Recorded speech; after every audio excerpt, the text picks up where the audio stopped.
Hey guys, welcome to Gen Next Door Podcast. I'm Jennifer Otero. I started this podcast to highlight the stories of local business owners, entrepreneurs, and creatives on how they started their businesses, advice they offer, and what they are doing to make a difference in the community.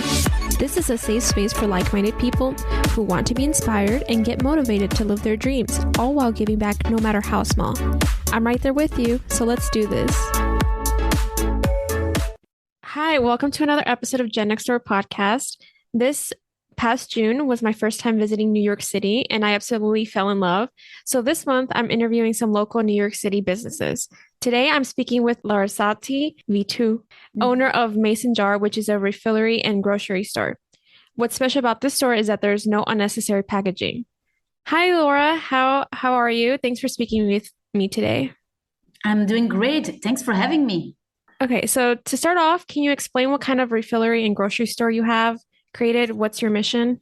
Okay, so we're a one-stop shop for food, personal care, and home essential. And exactly like you said before, all without unnecessary packaging. So basically, we're trying to remove plastic and single-use packaging. And how it works is that we encourage customers to bring in their own containers and to shop with their own containers instead of, buying products in packaging. And we also sell, obviously, some packaging at store, and we also have paper bags that are compostable for those that actually come to the store unprepared. What I can say is that on the food side, we have a very wide variety of products like produce, fresh bread, cheeses, spice, nuts, pasta, everything that you may think of. And most of them are organic. We try and focus on organic and also as much as possible local whenever it makes sense. And then we have another section of the store that's dedicated to home and personal care. So that means that you can buy your laundry soap or your shampoo either in bulk. And same thing here. We really encourage people to come with their own containers, and we focus mostly on clean products with companies that also have like environmental emissions. And for a lot of our products, we actually work with companies that have a closed loop system, meaning that even between us and them, there's no waste. Like they would give us their soap, for instance, in jugs, and they will take back those jugs at the next deliveries. And we do this with a lot of food products. So there's really like no waste between up from the producer to the customer. That's crazy. I like that. I haven't even thought about the other side of it, and the people that you partner with and how they do their business. So you're also helping them be more sustainable too. That's really cool. Yes. I mean, we encourage it more and more of our vendors and producers to do it because we're still a small business. We've opened 5 months ago. It's still hard for us to kind of be like, hey, you should do this and that. So we've started partnering with people, with brands and with vendors that were doing that from the get-go, and we want to support those type of businesses too. Yeah, you're role models. Okay, so first, I want to talk a little bit about you, where you're from, and what you did and what you aspired to be when you were growing up. Wow. So, as you may hear from my accent, I'm originally from France. I've lived in the city, in New York City, for about 10 years. That's when I arrived in the USA as well. Before I was in France. And prior to starting Maison Jar, by the way, Maison Jar is also it's French. It's French. Okay. Maison means house, home in French. And there's obviously the play word Maison Jar, Mason Jar. And that's why I like it. Yeah, the play word, yeah. So prior to starting Maison Jar, I was already working in the food industry. I was not at all in retail. I was working for a natural ingredient in business to business. So we were basically selling natural ingredients to companies that would make finished products. I was in that company for about 8 years. I was pretty happy, like evolving, and we were still helping those big companies going from artificial ingredients to natural ingredients. So I was happy of what I was doing, but I wanted to see what I could do to actually feel my impact. I think that's what I was missing from my previous job. I was working in such like it was a big company working for other big companies. So like we were all kind of in our own role, and I couldn't really feel my impact. And I knew that I wanted to do something where, yeah, I could feel it. I really wanted to make sure that what I was doing was having an impact. And so during COVID, actually, before the COVID, I studied again. While I was still working, I took a certificate in sustainability in agriculture and food systems because I knew I wanted to stay in the food industry, and I wanted to work especially in missions that are social, environmental. So that's why I took a certificate in sustainability. It was very enriching, but it didn't really like enlighten me to what could be my next job. And then COVID happened. I actually left my job because I was like, it could be a good breather as well to just, take some time off and see my friend and family in France as well. And actually, when I went to France, I was really surprised to see how many package-free grocery stores there were in France and in Europe in general. And that's kind of how, like, I just remember being really amazed by the concept itself. I really like the fact that, of course, that it's environmental, but I also like the fact that it was minimalist. I like the idea because when you shop at a store like Whole Foods, for instance, you have a lot of choice. It's a big store, Yeah. there's a lot of choice. So sometimes it's actually not that enjoyable, that shopping experience. Whereas when you go into a package-free grocery store, the selection is made for you. It's like a smaller store, a smaller footprint, so it goes much faster. And I really like that minimalist concept. And what really convinced me was like that kind of community. The fact that like you create your own community around something that matters to you and that matters to the neighborhood. And for me, that really was like, okay, I think there's only one store like this in the whole New York City area. I worked at a food co-op once I came back to see, like, just how it is to be a clerk, like a cashier, like getting to know, speaking with buyers and stuff like this. And then like I launched a project.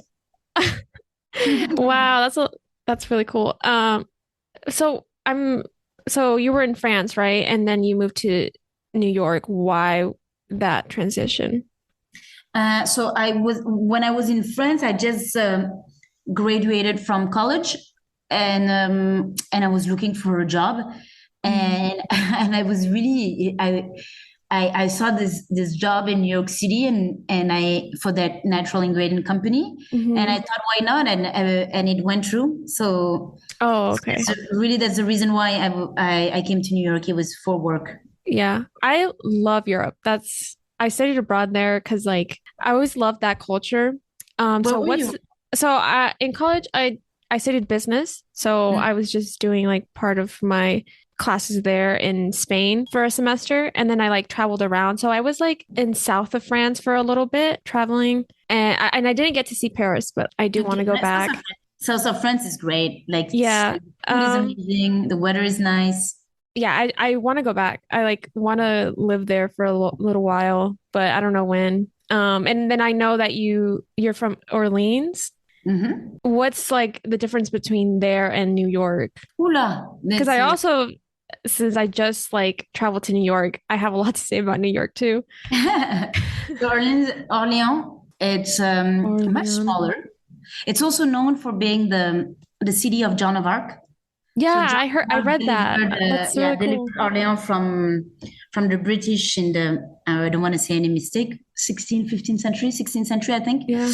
And it's also the capital city of the castles of the Loire. So there's a lot of castles that were like from the kings back in those days. So the Loire is a river that crosses Orléans. And a lot of people actually travel to Orléans and then go and visit those other castles. It's a very beautiful city, very historic.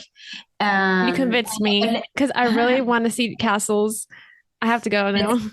It's really nice. But like compared to New York, it's like it's not even comparable because like it has only like Orléans and the suburbs, it's about 250,000 inhabitants. Wow. So I know it's like an hour-ish away from Paris. So you have Exactly. like that big city, but then you also have like that quiet, calm, like little town without like a bunch of tourists. Yes. colorful umbrellas that hung up on the, The umbrellas yeah. on the is I don't know. I I Googled it okay. because I don't they're know. like Maybe it's there's a the bunch of flags. Is maybe during like maybe during like a festival or something like this. I'm familiar with it, but let's be honest, I haven't been there for. I mean, my mhm. parents still live there, so I go there. I was there a couple of weeks ago, but I haven't been living there for 10 years, so things probably have changed. Yes. Yeah. So what do you like about New York? I think what I like the most about New York is the mix of culture Hmm. and just humans in general. It's just amazing to see the different people that you can meet on a daily basis with very different backgrounds, different ambitions, and like yeah, like hopes and dreams. It's just I think that's what I like the most. Is really how it's like a melting pot of different cultures. And I'm a person who I've always lived in city, so I'm a city girl. Yeah, me too. And yeah, I like to do a lot of things in the evening. But it's true, it's nice that there's a lot of cultural things happening as well. Yeah. I love New York because there's always something to do and there's so Hmm. much to see and you'll never run out of anything to do and there's so many people. But then also it's a lot of hustle. It kind of got me like a little bit of anxious and especially in the subway. There was this one time everyone was like running around. I'm like, what is this? It's that hour in the day where everyone's like either coming into work or out of work and it's just like hustle and bustle. And I'm like, okay, this just puts me in an anxious mood. And I didn't like that. So I don't think I would be able to live there, but visit a lot. Yes, and it's true that it is a very busy city, so sometimes you do need a I Yeah, do the need the to. like the lights and stuff and cars, they don't care, or the Mhm. pedestrians don't have like patience. Let's talk about your business. How did your grocery idea start? What was like the first step you did? I think was like definitely working at the co-op, Hmm. the Green Hill Food Co-op, which is a co-op in a neighborhood that's not so far from where I live. That was definitely one of the first steps because I didn't know if I wanted to work in a retail store. At the end of the day, it changes. It's different from working behind a computer. Yeah. So that was the first step. Then it was building the business plan because I think that's like doing some market studies, doing the financial model, starting to call some food suppliers, brands that I already liked in the past, like just understanding a bit better how things work. Building up a business plan was something important. I was lucky as well because the New York City has like a department called small business, and they give you some free like classes and tutorials to learn about building your business plan or your financial model and stuff like this. And they also give you a mentor for free. So Oh. that really helped at that time. And once I was ready with this, it took me like that took me like 3 months, 4 months. And once I kind of knew when I wanted to open the store, like how much time it would take me, I started looking for a storefront. That took some time. It took me 7 months before finding the right storefront. Oh, wow. Mhm. So were you just asking questions to those other partnerships, or right off the bat were you saying, I'm thinking about this business and I want to get your products to my store? How did you convince them to help you out with like you're just starting out with nothing? I think that when I was speaking with other like the local wholesalers and like potential future partners Mm, for raw materials for products that I would be selling. I told them that I was still at a project level and just asking them to share with me their product list, giving me an idea of like like the cost of a product, how much I should sell it for, how delivery works, how to store a product, what works well seasonally, like all those kind of questions. And I have to say that what was pretty like what I was not expecting is that how really the relationship you build with those potential partners at an early time really matters. Like the ones that were the most responsive and the most helpful are the ones at the end of the day that I'm working with today. Like it's crazy how a person means so much more actually than the company itself. Yeah. Like it it really, like, for me, it was like, if there is someone that I really enjoyed working with, and maybe they were a bit more pricey for the same product than another one who was not as responsive, like there was no, like, for sure I was working with that other person that I like that I enjoyed working with. Like Yeah. it really brings you a long way to be helpful and kind. Having trust in somebody else because you rely on them to get your business going too. So Yes. I believe that. And why did it take so long for you to find a place? Even though, like, I was not thinking it would take me so long, because it's true that with COVID, unfortunately, like a lot of businesses had Yeah. closed. So there were a lot of storefronts, but to find the one that's well located, that has the size you want, the storage you need, and especially that meets your budget, it's not actually that easy. I was pretty picky. Hmm. And at the end of the day, I'm happy that I was picky. I kind of, like, I gave myself a deadline, for keep trying to find exactly what I want. And I was lucky. I really found the storefront right at the end. Like when I was like, okay, I'm gonna be less picky with the different Yeah. parameters that I'm looking at. So yeah, really finding everything that fits into what you want, what you need. The hardest thing is really finding a space that is in an area where there's a lot of passerbys, like with a lot of traffic, Hmm. and that meets your budget. Like that's the That's hardest. hard. Yeah. Yeah. So is that why you chose Brooklyn just because you found that specific place that matches all your criteria, or did you like Brooklyn So I for found some other reasons? I'm even, like, Brooklyn is pretty big, and I'm actually in Greenpoint, Brooklyn, which is where I live as well. Okay. So I know this neighborhood very well, and it's true that I really wanted to be in a neighborhood that I know, because I Hmm. like that neighborhood. I felt that the people in Greenpoint, there's a lot of families with young children, and for me, they're the perfect clientele. Also, because the thing about when you buy at a refillery low waste grocery store is that there's very little prepared foods Hmm. today that are like without packaging. So there is a you have to want to cook. Like it's more for people that actually cook. When you buy your beans, your pasta, your rice, your nuts, you do your breakfast and so on. So it's true that that was kind of my target audience, and it's also a neighborhood that I really really liked.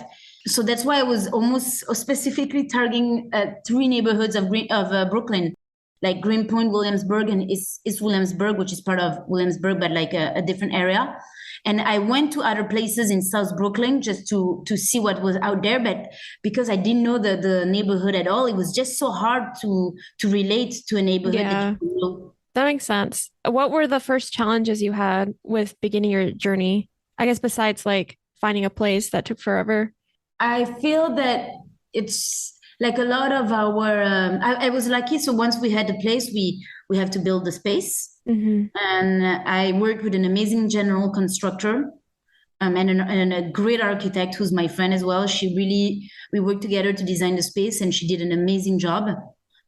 So I was very lucky there. I really think that there was a very little, like, everything went very well. But yet the hardest is really to make sure that you create a budget to open your store, and trying to always be on in line, and on, and also, like, once you so be to be within your budget. That's a big challenge. I think we did a pretty good job. Like, you're always estimating something, and it's always more, but at the end of the day, it was a bit more. It was still within my maximum, and also meeting the timeline. Like, when you sign a lease, usually the landlord gives you a couple of free months so that you can turn out the space and start paying once you make money as well, like once you're open. Yeah. And so we also had like tight deadlines to meet. So that was another challenge. But I have to say that one challenge that I was thinking I would have was to find all my suppliers. But I was amazed to see how many amazing local wholesalers and brands you can find in New York. I think it's being in New York City, there's a lot of amazing local food Hmm. wholesalers that work with local farmers, organic farmers, etc. Oh wow. Okay. And how did you find the money for all of this? Were you saving or did you find like partners or No, I didn't. help? I didn't work with partners, so I invested myself from my savings, and with my husband, we made a loan, both of us Okay. together. Yeah, we made a loan, and that was sufficient. Would you recommend that to other people to get a loan if you need I, it? I think that in like having some investors could always help. But it's true that having loan, at least you keep your like it was like we could make it work together. Mm-hmm. So yes, I do recommend it when it's something that's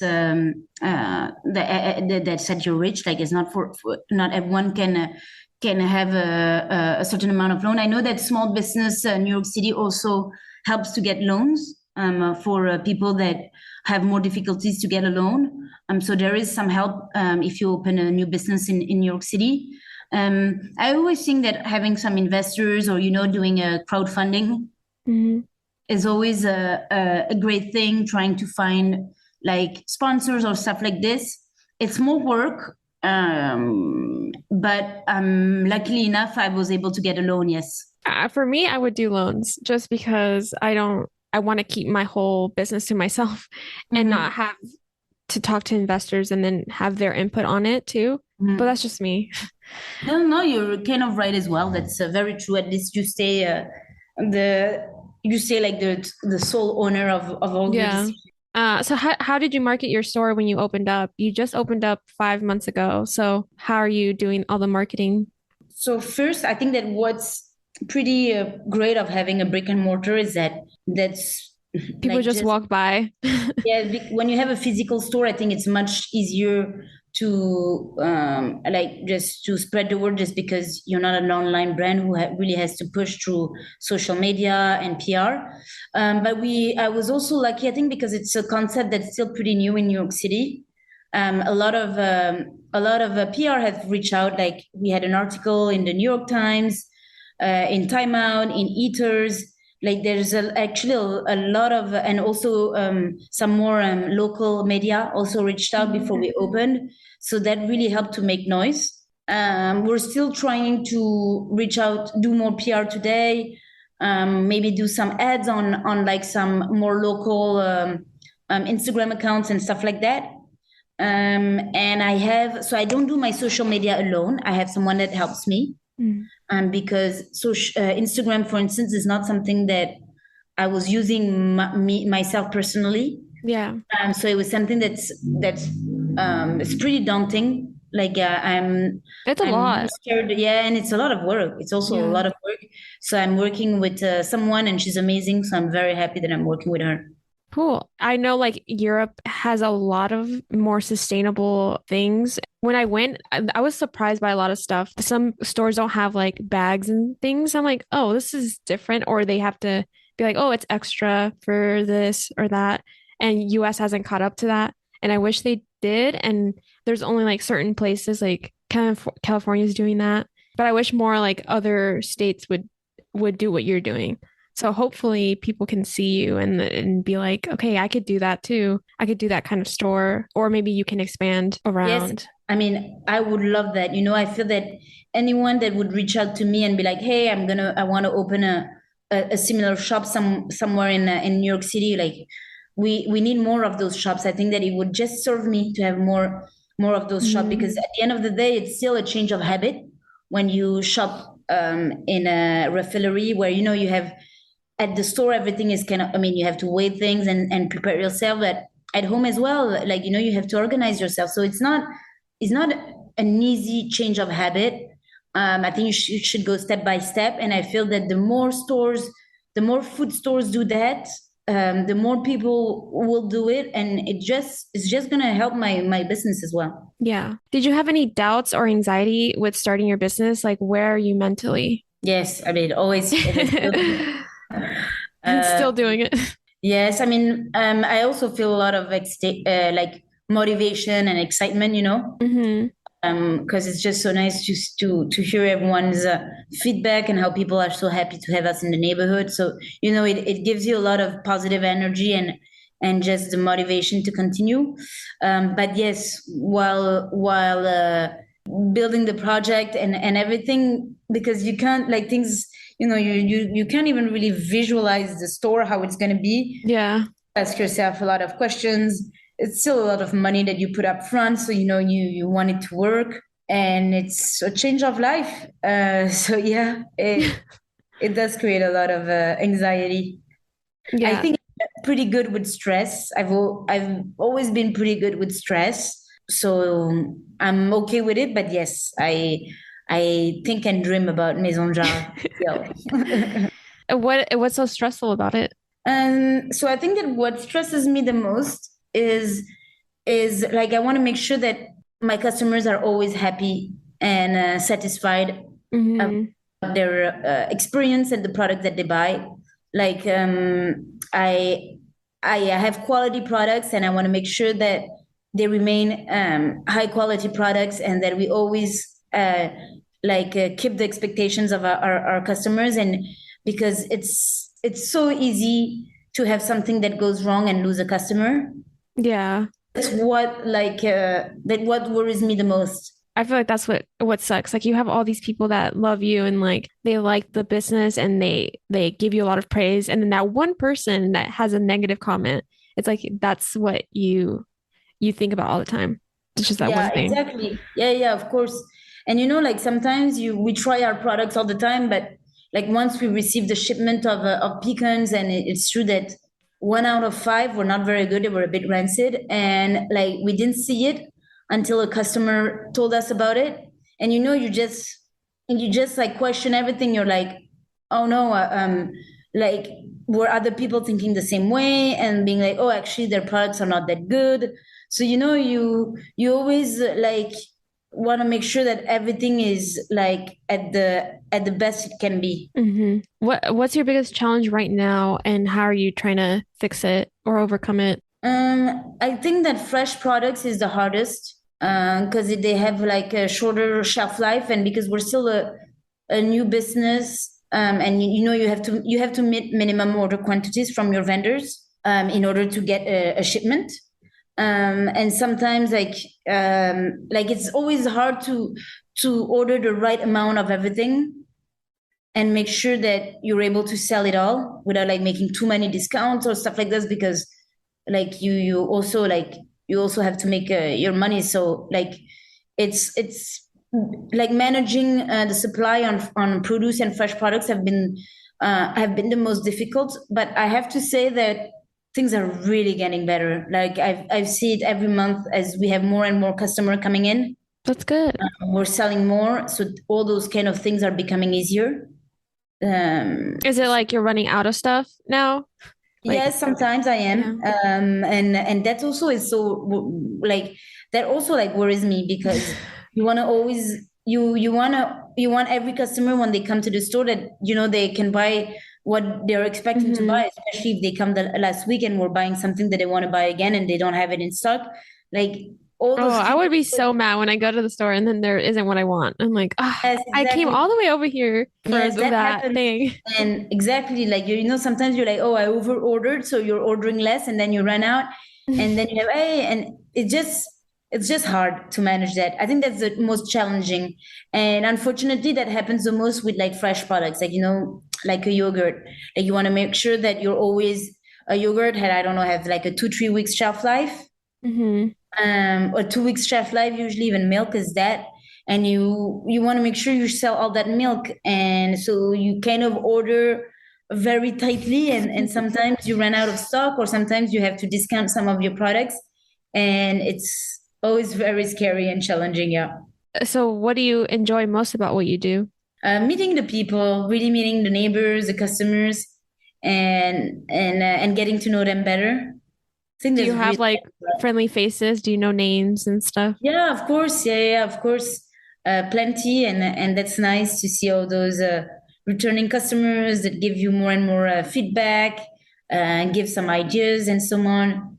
Yeah, I that's really been the best part of the job. And we I think I have a great team as well. We're a team of we're five, including myself, and I'm very proud and happy of the team that I have. So that's been great too. How'd you start your team? So I've recruited a lot of them from good food jobs. Uh, and now actually, like I've just hired a new person, and it was through an Instagram story that I was able to. She reached out when she saw the Instagram story. Several Oh, of them okay. reached out, and like she's gonna actually start on Thursday. So there's different ways. We're all girls. That's good. Yeah, yeah, we're a great team. How do you how do you define success? Are you successful? So I think that success as a small business, you will always have to make sure that you can remain open. So obviously, sales is Mm-hmm. something that's important. It's going the right trend. I still need to sell more before I hit like my targets, because I've obviously, when I was building the financial model, you kind of set yourself targets Mm-hmm. from like a 1 year target and so on. We're trending to the right direction, but we still need to sell more, obviously. But then, like me personally, it's true. I didn't open this business to make money. Not at all. I think like I would have been better even in my previous job. It was really not why I decided to do this. It's really more to help and empower my community, the neighborhood, to do better in their everyday life, have a better environmental impact, and for me that's the most important. So knowing that when someone shops and buy their rice at Maison Jar, where it's one single-use packaging less in the trash, and for me this means success. So the more customers are actually changing their way of shopping for everyday life products, I think the better it is. And I also truly like I like to say that like small habits make a big difference, because I think that when you shop this way, when you shop for your everyday products at the store, like yes, it's good to stop single use packaging, but in the scheme of thing, it's maybe not what's gonna really solve climate change. But Yeah. I think that because you're doing it, you're already in a good mindset to maybe want to change other habits. Like you'll be like, hey, I'm doing this. It's actually not so hard to buy from a refillery, and maybe you'll be like, actually, I want to do more. I'm gonna start making sure that laws, like voting, just voting, and making Mm-hmm. sure and making sure that there are laws around environmental issues and regulations that are in line with your values, or even being like, hey, instead of taking the plane to go to I don't know which island, well, this time I'm going to take the train and go up to Maine, like just changing other things in your everyday life. I think that Maison Jar can also start a virtuous circle in just doing other things that are better for the planet. I So like that that. is success as well. I really think you are successful. Just like if you see the growth each month, even if you don't hit those milestones, like you have done so much for other people, and if people come back, then you're changing their habits also, and then the partnerships that you work with, like you're helping them make a change also. So I think all of that's very, very good, very successful. Thank you. And then I also saw that you do some workshops. Like, what do you do? How do you educate people? So we don't do them yet. It's Oh, yeah. it was on your Uh, website, and yes, it's really something that we want to put in place. I was hoping that I would start actually in August before the September rush, but there's still like some processes that we have to improve even within the store. I want to make sure that things in the shop, that the shopping experience is at its highest level before I add more to it.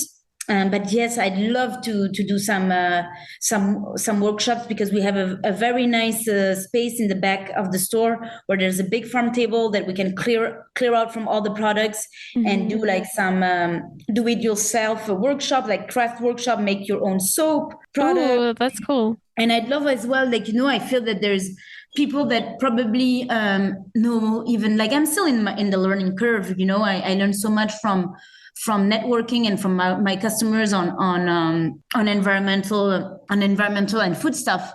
And I love, for instance, to have a guest speaker that's like, really a zero waste consultant or something like this to come and speak Ooh.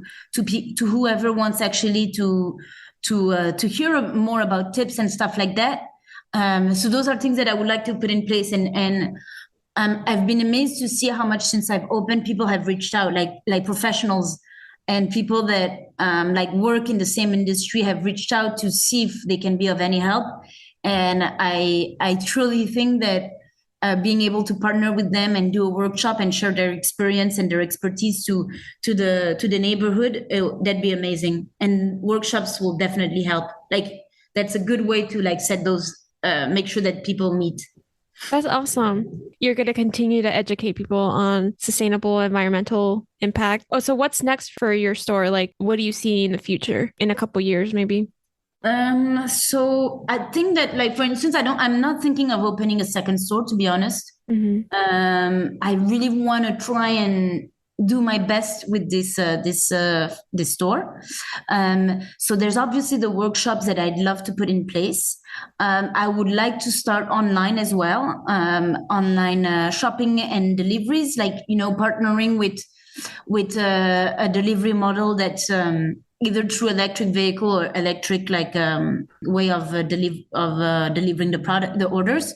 So Hmm. that I think I would want to put in place. Those are my two next big things. I would say workshops and deliveries, and keep making sure that our store is like as homey as possible with a more tailored and extended product offering to be sure that we meet everyone's demand.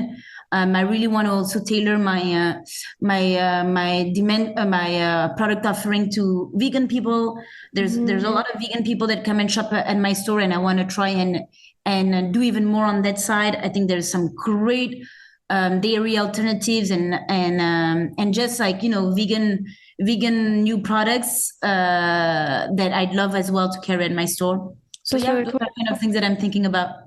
We should do like recipes and be like, oh, these are the ingredients that we have, and you can make this meal with it. Or like, oh, you can change like this type of milk for this almond milk and make this kind of meal with our things. That's Yeah, no, that'd be a great idea. Like it's true, and there's a lot of customers that actually share their recipe ideas or what they do Mhm. with products. And we're with Naya, who manages my social media. We're trying to see if we cannot like gather all those recipes and sometimes share them as well with the rest of like our customer base. Like even just having a board at the store, Yeah. the recipe of the week. Yeah, I'd love to do that. That's a very good I was idea. gonna say like blogging on your website and having a space for your recipes. No, I agree. So what advice or tips would you give to others to be more sustainable and help the planet live a little longer? So I think that one of the first things that I think about is compost. I think it's Hmm. important to compost because there's like what I really like about compost is that um, it has a lot of benefit of doing it. Like Yeah. when you compost your food scraps and stuff like that, well, it's transformed into amazing fertilizers for soil. And when you don't compost, it actually has like a lot of bad things because when it goes to landfill, like with all the other crap, it's actually not composting at all, and it's creating even more methane. So it's actually Oh, terrible not to compost it, and it's amazing to compost. So like for me, if there's one thing that you should do if you're not doing yet is really composting.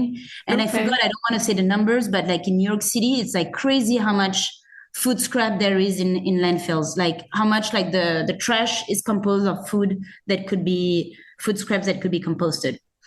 Then I think as well a second one is like just to be mindful of anything that's single use.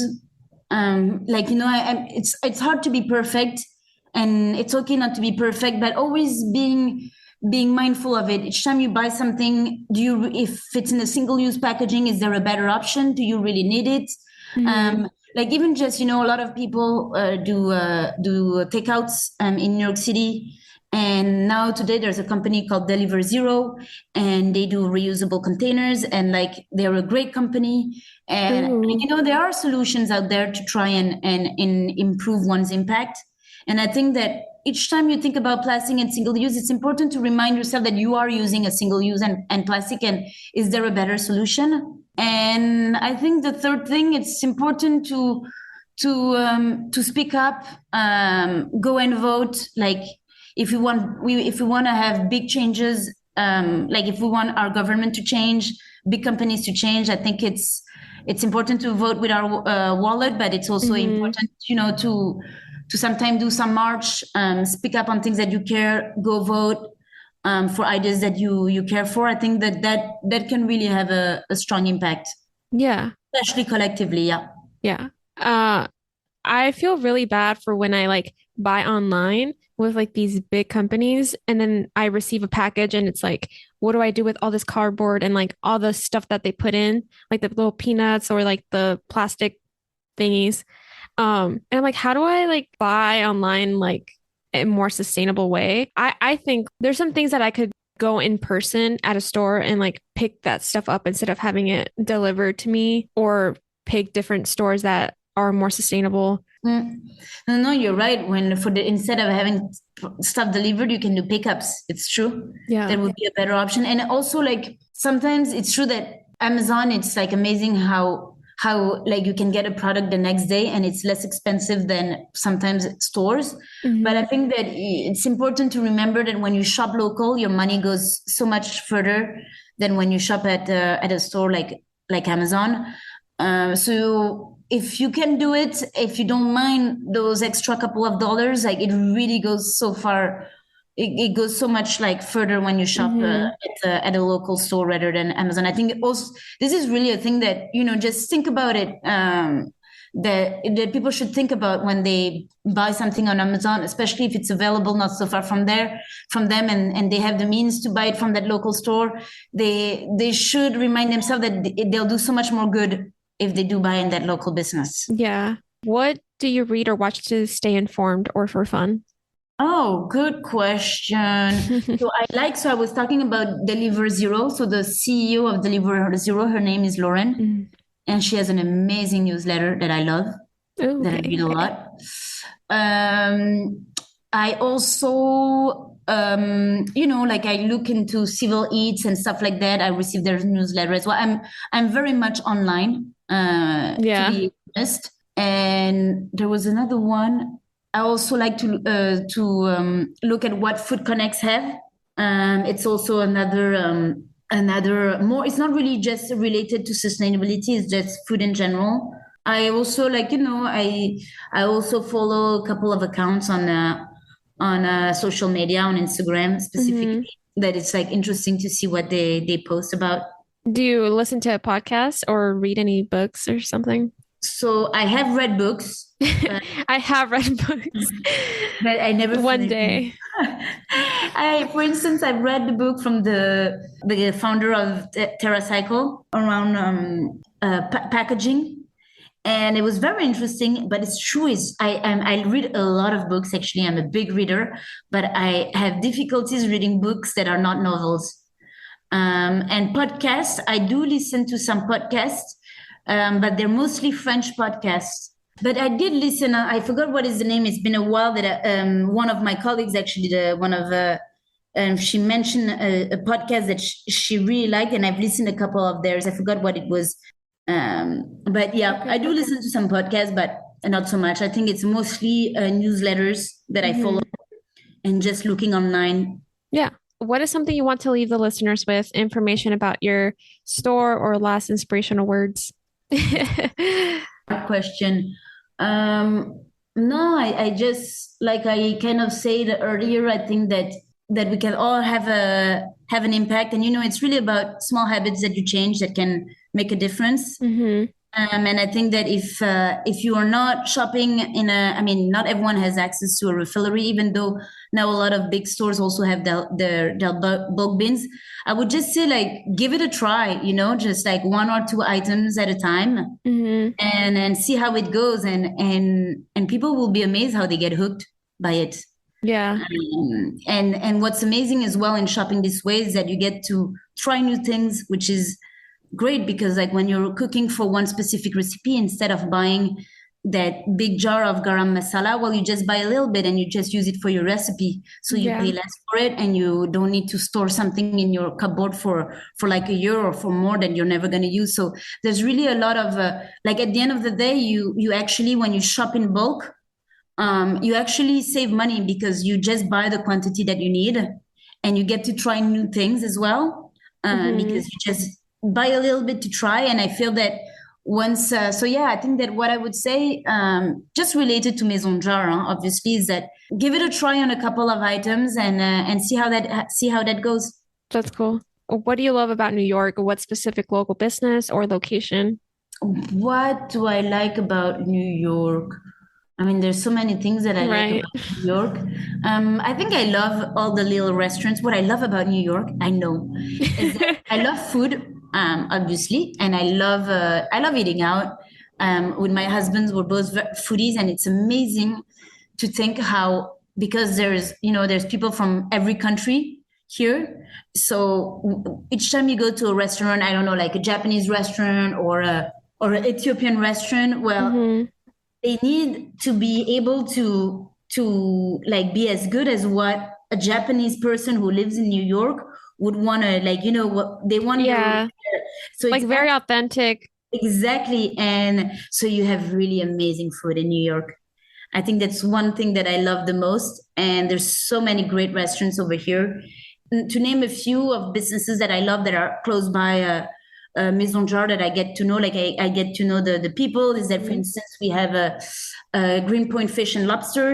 It's an amazing fish market and restaurant that source their fish locally and only source sustainably fished fish. And we also get to know the little coffee store on the corner from us called Oka, and they want to try and get some reusable cups as well in their business, because we're trying to convince them to do so. Ooh. So Greenpoint is a pretty big Polish neighborhood. So right next to Maison Jar, there's also this cosmetic and personal care company that brings in a lot of Polish brands and European brands. That very very nice people that I really enjoy getting to know. So yeah, and there's also not so far away from us, a lot of there's a lot of vintage clothing brands as well in the neighborhood, and I think that's a great thing to do as well, to just shop vintage for clothing. And there's plenty of businesses like this just in the neighborhood. Yeah. That's something else that I loved about it. Every corner there's always like a different store that's very unique. And I feel like I'll never run out. Like you don't have enough time to like check out all of the stores and all of the restaurants, but you wished you did. Yes, yes. And but that's great too, that you always get when you're like, okay, let's maybe try something new. There's always Mhm. something, I mean, new. It doesn't need to be new. As if it's new for you, there's always Yeah. a restaurant that you haven't tried that's 10 minutes walk from your home. Yeah. Well, that's it. Thanks for talking to me today. No, thank you, I learned Jennifer. a lot. Thanks for joining me for this week's episode. Larasati is really cool, and her business is even better. Coming from another country, she still achieved her goals and created a business that makes an amazing impact in her community. Please go check her out, and if you liked this episode, please leave a review on Apple Podcasts and follow wherever you hear podcasts so you can listen to future episodes. Thanks for listening.